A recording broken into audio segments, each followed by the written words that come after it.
All right, I've just pretty much finished getting all of that undertone color covered up. There are still little bits of it here and there, but most of the big masses are now filled in. And I just wanted to point out that I don't know if you noticed, but just getting that sky covered really, to me, made a big difference in the way the rest of the colors looked. And that's just an important thing to point out because again, one of the reasons that colors look the way they do is because of what they're next to. And getting rid of most of that undertone helps me then be able to recognize and compare the rest of the colors to each other a little bit better. Give yourself enough time to fully get things covered if you're blocking it in this way so that you really can get a sense of how those things relate properly without a glaring color shape still there that, might throw off your judgment on some of the other colors. But I also should point out, if you have watched my Santa Barbara sunset demonstration, I tackled that painting in a different way. I drew the whole scene out with the paint, but then I kind of started in one area and really sort of tried to finish as I went along. And that painting was a little bit bigger than this one. And sometimes in that size range, I will tackle it that other way because I like to paint while the paint is all wet if I can. I like the wet into wet approach because I feel like I can manipulate things more easily that way and really just kind of get things working when I'm in that at that larger size of canvas. If I know that I'm not going to be able to finish a painting at that size while it's still wet, then I'll just tackle it in phases. So if you do get a chance to watch that other one, you'll see just kind of that method of starting in one area and finishing as I go, and then basically letting that section dry more or less, hopefully not having to go back to it, and then just continuing outward in whichever direction I want to go in to the next section. So it's a great way to tackle a larger canvas if you like the wet into wet technique and you don't like having to repaint areas that have dried. And that's just something I discovered about myself. I really don't like having to repaint over dry paint. It just seems counterintuitive, I guess, to have already painted an area, but then have to go back and kind of repaint it to get the edges working again and all of that kind of stuff. So again, these things you got to figure yourself out based on how you really like to work. Um, and on this particular canvas that I'm doing in this one, the sinking sun painting, it is 14 by 28. It's not small, but I felt like it was manageable enough that I could probably tackle the whole thing at once and treat it a little bit more like I might treat a plein air session where I'm really just trying to block in things relatively quickly, get everything covered up, and then start refining after it's all blocked in. So that's just a different way of tackling something. So I would recommend to you guys to try it both ways and see what resonates with you, what feels best to you. In fact, you can even try painting a portion and letting it dry and then coming back and painting on top of that. Like a lot of artists work that way. So there's nothing wrong with any of these methods. And there's not really one right method. It's just about what works for, all of your criteria, I guess. What is it that makes the most sense to you and feels right, depending on the scene, the complexity, the size, all of those things. So just the point, I guess, is try it different ways and kind of see what works for you.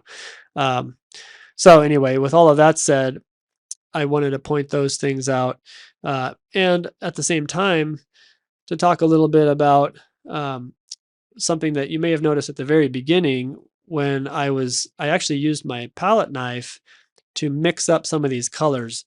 And I just wanted to point this out because That's not something I do all that often, except on kind of larger studio paintings.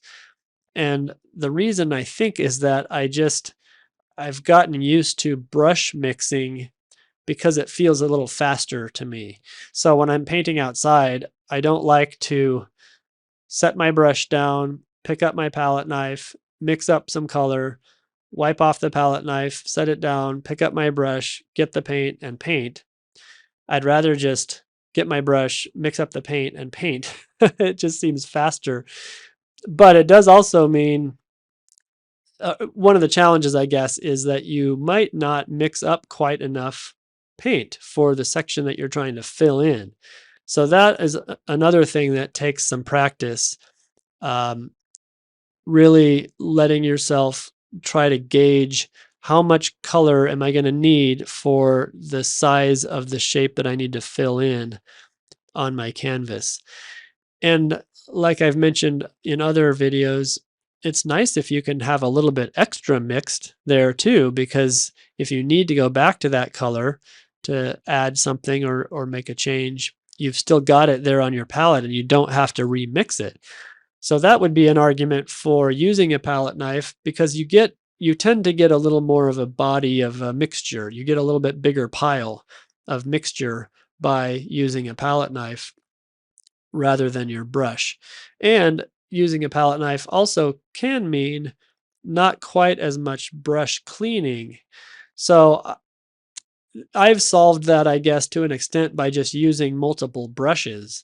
So instead of using one brush and cleaning it between every color change, I would have kind of like, for example, on this painting, I might have the dark green brush basically for all that color that's the darker greens of the foliage in the trees.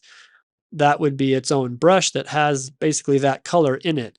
And then I just set that aside so that I have it again and I don't have to clean it. I can just, as long as it stays wet, right, it doesn't dry out, I can just pick it up again and go, add more of that color without having to clean it. So, and that's what I do usually when I'm painting outside too. I'll have a few different brushes with paint in them just as that particular color. So there might be my sky brush that has the sky color in it, and I just use that one for the sky. And then I just set it aside rather than clean it and then use it for something else. So that can be a way to manage, I guess, your color mixing if you're doing a lot of brush mixing. But the palette knife can be a good tool for getting a little bit bigger piles mixed. And especially if you're a beginner, I think that color mixing is something that probably takes the longest of just about anything that you're learning because there's just so many complexities to that. There's subtleties to these color mixtures. And it just takes time to look and compare and try to mix these colors. So if you run out of a mixture, but you didn't have enough, you've got to remix it. And that is an important skill to develop. So the more you paint, you're developing that skill of mixing and recognizing color, comparing colors to each other. And all of that pays off in the long run, but it can be daunting as a beginner when you run out of that color and you go, "Oh, I don't want to have to remix that. What did I use to get that?" So it tends to pay off to learn to mix up a little bit more than you think you might need so that you have plenty. And I think it makes it more fun to paint if you have plenty of paint mixed. So I'm a proponent of the idea of squeezing out bigger piles of paint on your palette because when I first made the conscious choice to do that, I remember having so much more fun because I didn't have to really be careful that I wasn't using too much of my piles of paint, right? I had plenty.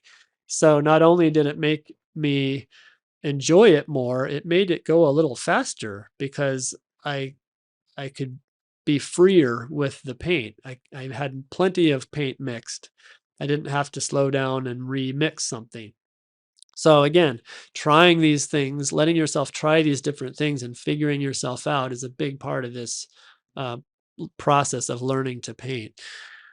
Um, so hopefully those are some good tips for you. And I do have some other things I want to talk about as I get a little further along where we can really talk a little bit more about that glowing effect.